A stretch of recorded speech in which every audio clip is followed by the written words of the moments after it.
trebuie să oprim doar câteva minute, numai să luăm 2-3 cadre din dronă și ne continuăm drumul. E prea frumos ce se vede acum aici. Și mergem să ne instaleze dușul. Mergem la cei de la Transhumant, la Authentic Overlanding Gear. Varianta finală, care teoretic sper eu să fie finală. Aici puteți vedea real dușul exterior. Am intrat în Rimetea sau în Torocko, cum spun maghiarii. Wow! Hai să desfacem dușul, că am ajuns la locația asta superbă. E ceva de genul, bineînțeles că are cuie, dacă sunteți pe pământ se poate ancora. Ce-i fain, uite aici avem o bandă LED. Am început demersurile pentru ciorbică. Ați cam tai degetele. Deja lucrăm la lumina lanternelor, e ora 7. Ne vin musafirii, e ora 8 fără un sfert. Hai, prima impresie. Clar că e foarte bună. O ciorbică pe negustate. Bună dimineața, dragilor! Salutare, salutare! Aici Dubițarii motocicliști de la Lucifer Videographer Iasmina și Robert. și vă salutăm din Alba, de pe Transapuseana, Exact, de pe vârf. de pe undeva, de la cafenea Vatra sau cum îi spune, că e cam printre singurele parcări unde poți să oprești, unde au lăsat acces, că de când s-a asfaltat s-a cam închis marginea drumului. Exact, dar cafeaua vă fac eu. Asta bună, de la Autin. Și capsule de la Nespresso. Astăzi este a doua zi, am plecat ieri din Arad. O să ne petrecem vreo 3, 4, 5 zile aici în zona asta de Alba, Cluj, cumva în zona munților Trascău. Vedem exact ce facem. Astăzi pe diseară așteptăm pe Dubițarii de la Bistrița să ne întâlnim cu ei. Ei o să ajungă târziu, noaptea. Până atunci, o cafeluță la Iasmina, eu mai savurez un pic momentul. Și mergem să ne instaleze dușul. Mergem la cei de la Transhumant, la Authentic Overlanding Gear, aici la Feleaca. Dragilor, Cum îi zice? atât de mult... Feleacu. Feleacu, atât de mult mă bucur de dușul ăla. E pe sistemul marchiză, cred că are vreo 1 metru, 80 de centimetri, nu știu exact cât are, și o să vină montat pe partea asta altă, fix opusul față de marchiză, și atunci o să avem un duș fix, care tot timpul rămâne pe mașină și o să putem face duș teoretic și în perioada un pic mai rece, dacă ne încălzim apa și așa, nu ne mai bate vântul, nu mai avem treabă cu nimic. Va fi fain. Vremea se anunță bună. Azi noapte nu a fost frig. Undeva minima, cred că vreo 7 grade au fost. Și am lăsat încălzitorul pe motorină ăla de la Vevor de 2 kW să meargă foarte puțin. Ne-a consumat undeva la vreo 300-400 de ml peste noapte, că l-am folosit pe minim și a mers undeva de la ora 5 până pe la ora 6:30-7, după aia l-am oprit vreo 2 ore, l-am mai pornit încă vreo oră jumate, 2, ne-am culcat. Wow. Iasă soarele. Ne-am culcat și la aproape 4:30 am mai dat drumul, atunci a fost în mașină 14 grade și afară m-a arătat 7. Și a mers de la 4 până acum, deci încă 3 ore și acum văd pe rezervor și mi-a luat cam un sfert din rezervor, deci din 2 litri, cam, cum am zis, un sfert, poate 400 de mililitri, cam așa, 500 de mililitri, nu cred că 500 de mililitri, cam 400 de mililitri. Super, și am avut 22-25 de grade constant în mașină. La temperatura asta am văzut că așa ține. Așa am avut și atunci când am făcut testul ăla la Sarmisegetusa Regia. 2 cadre și am plecat. Că la ora 10 trebuie să fim la ei să ne monteze dușul și avem 2 ore până acolo. 100 de kilometri. Parbrizul e cam aburit cu condens, așa că folosim scula asta mică să absoarbă, că e și cu aspirator.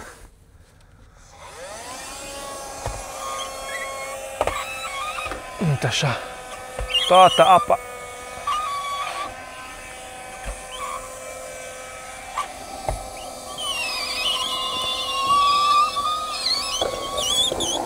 Scârție un pic, că se curăță geamul. L-am luat din Germania. Vreo 50 de euro, a fost 60 de euro, nu mai știu cât am dat pe 300 de lei.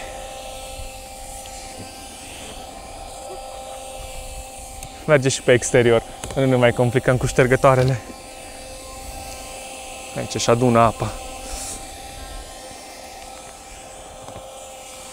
Rectificare, că tot timpul zicea Smina. Vezi că nu din Germania le-a luat, ci din Austria, de la MediaMarkt, ca să știți. Bine, găsiți și la noi în România, dar nu de la Kercher. Am văzut că este de la altă firmă, la cei de la Artul, și vreo 150 de lei. Și la ei chiar am și cod de reducere de 10%. Ne-am pornit la drum. Wow, ce dimineață perfectă! Vreme, un camion. Vreme bună. Acum ieșim din localitatea Ponor. Avem 8,5 grade. De aici aveam acces aseară și la informațiile meteo și se pare că au fost accurate, adică au arătat bine. Am soarele din față. Mai avem niște kilometri până ieșim de pe Transapuseana, așa că cel mai bine o să montez iară camera aici în față și vă lăsăm cu un hyperlapse. Sper că vă plac, nouă ne plac foarte mult. Arată așa toată zona pe unde trecem și tot peisajul. Hai că avem urcare de 7%.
Trebuie să oprim doar câteva minute, numai să luăm 2-3 cadre din dronă și ne continuăm drumul. E prea frumos ce se vede acum aici.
Am oprit foarte scurt în Aiud, că am văzut o patiserie aici pe centru Aiudului.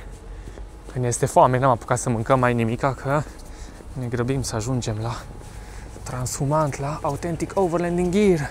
Uite câte bunătăți pe aici de dimineață. Super. De toate avem. Bun. un gogoș cu ciocolată, o felie de pizza și ceva împletitură cu susan. Acolo e parcată dubița pe colț.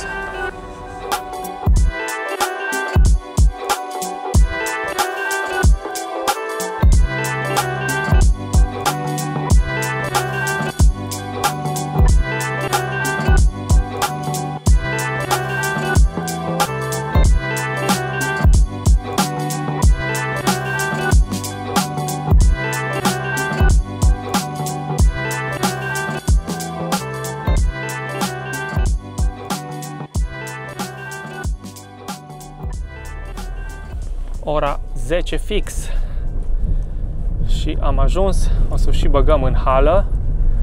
Avem un pic de pietriș pe aici. Așa cum îi place la dubiță off-road.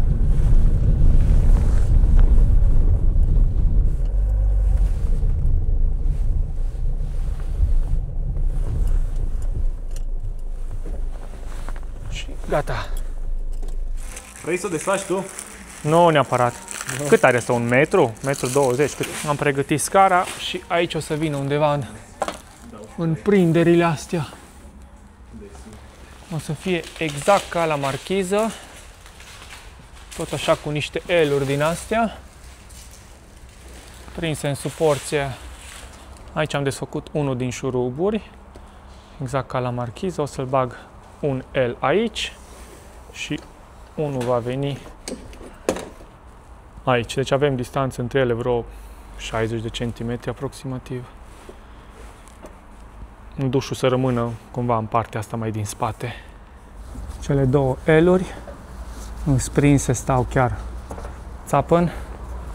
Am pus și un material din asta, o spumă sub, ca să nu mă atingă mașina aici. Și brici. Accesoriile cu care vine, tot fel de șurubele mici și mari, cuiele, ca să fie ancorat dușul în partea de jos, scule. Uite cum arată aici prinderea din spate. Pur și simplu două șurubele pe fiecare parte. Doar înfiletăm piulița și suntem gata. De făcut duș.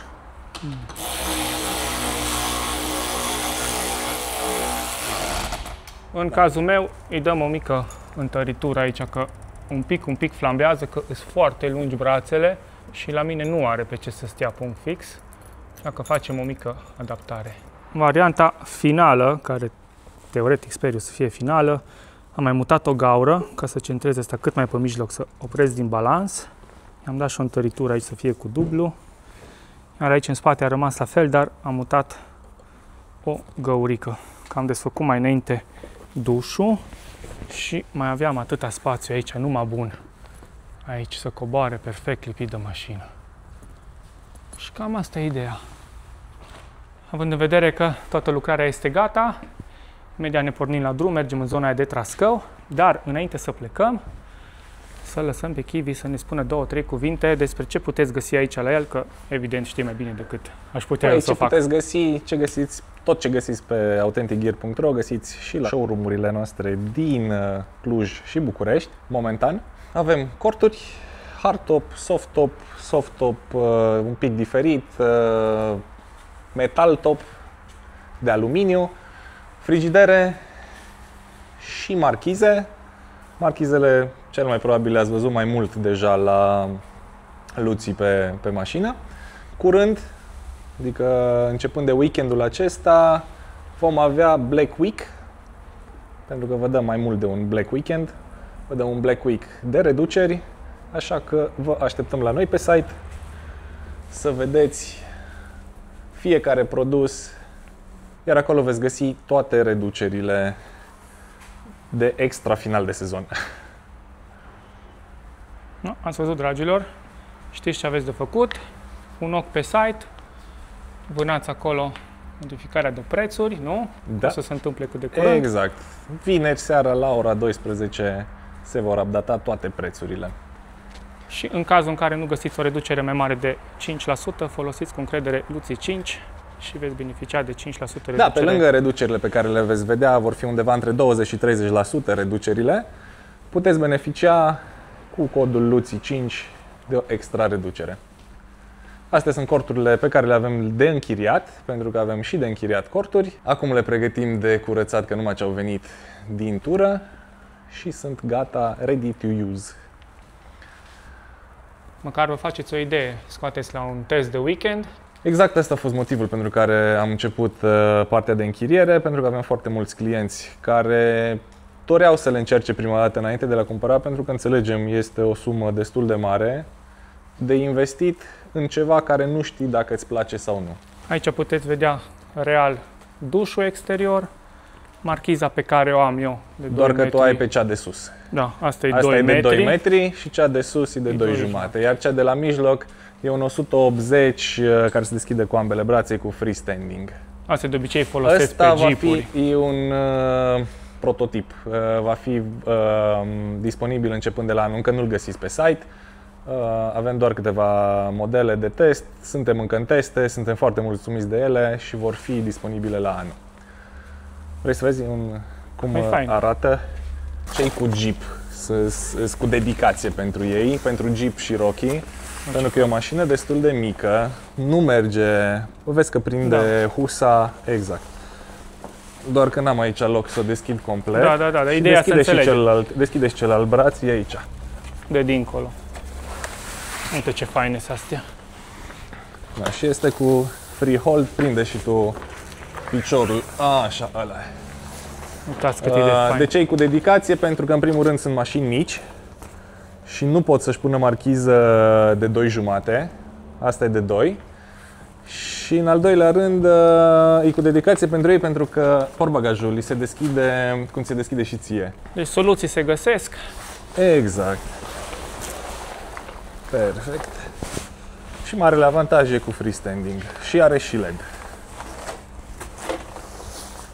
Super.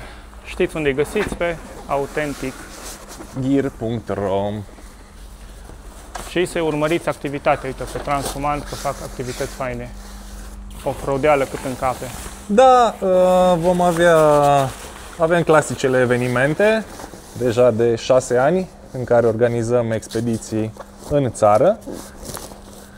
Într-adevăr, sunt expediții 4x4, ție ți-ar fi un pic greuț să vii după noi, dar cum zicem noi, cu un pic de ambiție, orice e posibil. Nu, n-ar fi tocmai ok, ai riscat niște damage-uri, dar am avut și participanți cu vanuri 4x4 care s-au descurcat. Dar pe lângă evenimentele clasice de expediții vom avea și un eveniment static. O mică întâlnire de un weekend în zona Hunedoara.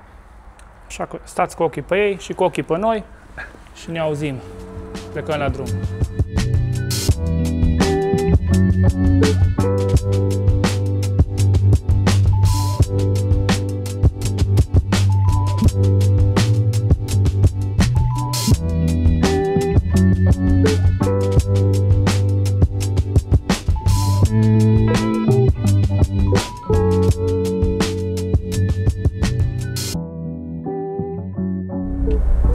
Am intrat în Rimetea sau în Torocco, cum spun maghiarii. Stânga noastră avem frumoși munți Trascău. Cum vorbeam cu Iasmina pe mașină, că la un moment dat, nu știu când, să vreau să urcăm acolo sus la Piatra Secuiului. Nu-i traseu ușor. Imediat trecem prin zona aia de centru. O să facem stânga, chiar după ce ieșim din localitate. Și căutăm un loc de stat peste noapte și să fim așa la poalele munților. Am găsit pe Park Fortnite.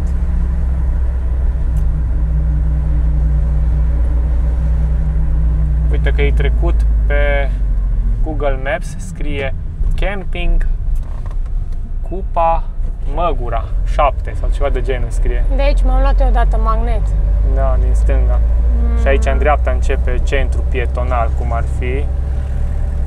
Ce frumos. Pe aici în dreapta undeva străduțele alea pietruite și tot felul de terase, căsuțe. Poate să ajungem să ne plimbăm și pe jos un pic. Poate mâine. Și ceva organizație, ceva.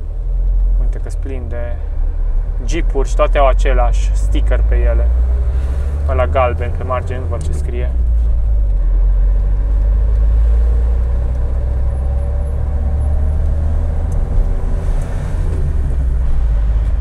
revenim imediat când găsim locația de campare.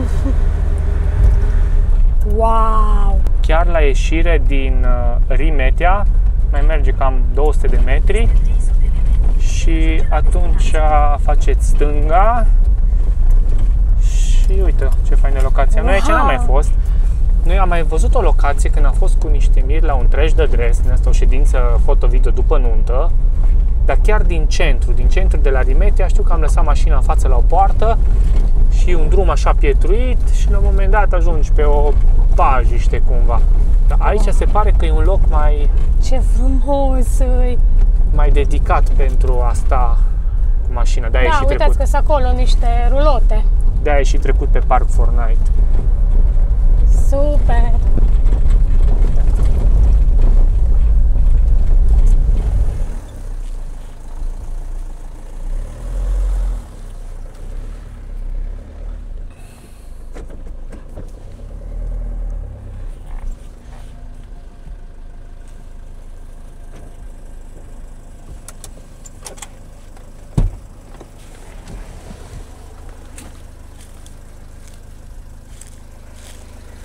Suntem ok așa?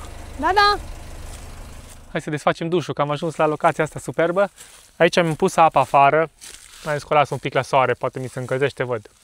Dacă am chef, poate chiar fac un duș. Dar vreau să vă prezint jucăria, că n-am apucat acolo să vă arăt. Deschidem fermoarul. Uite așa. Deschidem aici căpățâna. E prins în două puncte. Uscai. Exact principiul marchizei. Șups! Până jos. Și acum trebuie să vedem ordinea. Prima oară de aici, aparent, și a doua oară de aici. Face click. Aici putem un pic ajusta, întinde. Jos își ține el cât de cât forma. Dacă nu bate vântul foarte tare. E ceva de genul, bineînțeles că are cuie, dacă sunteți pe pământ se poate ancora. Intrarea îi de aici. Deschide fermoarul până sus. Și tada, da, ar trebui ancorat în principiu. Ce-i fain, uite aici avem o bandă LED. Aici e cablu și se poate conecta la o stație din aia mică, la un powerbank din a de încărcat telefoane. Dacă e mai întuneric sau ceva, avem lumină. Și uite ce fain că l-am pus lipit de mașină, că e perfect. Aici avem un buzunaj, dacă vreți să-ți pui lucruri. Da, clar trebuie ancorat dacă bate vântul. E fain. Eu o să-l și ancorez, că vreau să-l las așa desfăcut. Am ancorat dușul. I-am dat aici 4 puncte jos. Și în timp ce l-ancoram, am văzut că mai este un fermoar aici pe lateralul ăsta. Uite ce fain. Deci se poate și așa pe lateral intra. Cum aici chiar bate vântul, că se vede. Puteți observa că astăzi este așa cu rafale micuțe, da? Dar tot ok. Uite-te cum bate vântul și se poate face duș dacă e până acolo. Tot vântul îl avem din direcția asta de aici. De aici vine. Dar asta într-un fel e bine, că noi o să vrem să gătim mai târziu și o să ne putem refugia aici. O să pun probabil iară măsuța mea aia de lemn aici pe ușă. Să pregătim toate pentru ciorbică, tocăniță, vedem ce iasă la final. Dar aia mai târziu, deocamdată e abia ora 1:30, pe când ajung și dubițarii de la Bistrița. Îi așteptăm cu cină.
Am mai subtitrat un pic la episodul de ieri, să-l pot posta pe astăzi la ora 18 pe canal, pe Lucifer Videographer. Și trecut deja de ora 4, în foarte puțin timp, cred că în sub 10 minute, soarele pleacă de pe cer. Așa că am profitat de ultimele cadre afară. Și până mâncăm noi în diseară, mă pun să-mi tai niște cârnați cu ceapă, cu o pită și briciofi. Până nu se face foarte frig afară, am început demersurile pentru ciorbică. Ați cam tai degetele. Nu se lasă morcovul tăiat ușor. Morcov bătrân. Dai, ca un profesionist adevărat. Care nu sunt.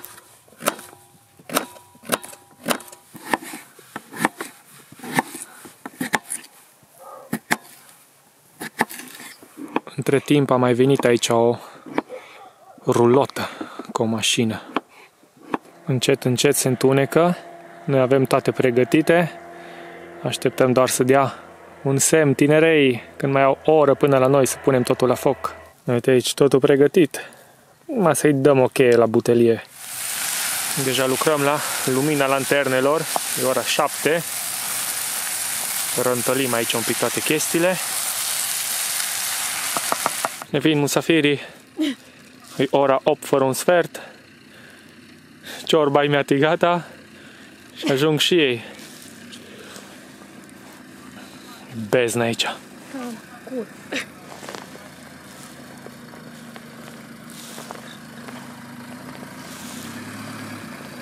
Nu, se vede ceva.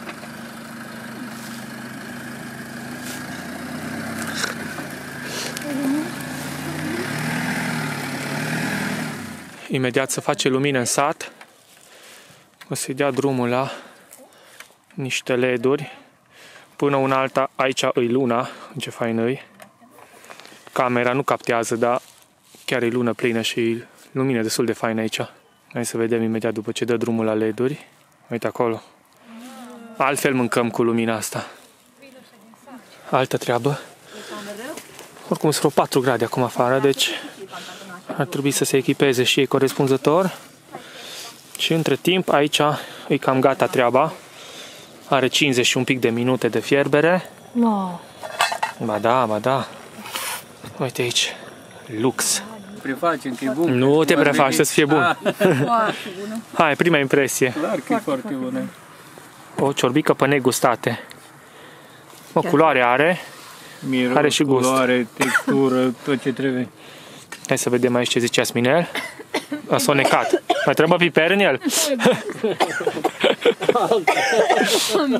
Prea mult Deci, piper, Nu, de la abu. după mâncare, ce merge bine? Un foc. Un șpriț. Un foc, mă. Hai că încheiem. Gata pe astăzi. Frumos aici la foc. Ne vedem mâine. Când o să facem, nu știm exact ce o să facem. Mâine în cea de-a treia zi când suntem noi pe drumuri. Mulțumim că ne-ați urmărit. Cam asta a fost. Studiați ce v-am prezentat astăzi, că sunt chestii faine. Și ne vedem. Toată lumea vă salută. Ciao! Ciao, ciao. Salut!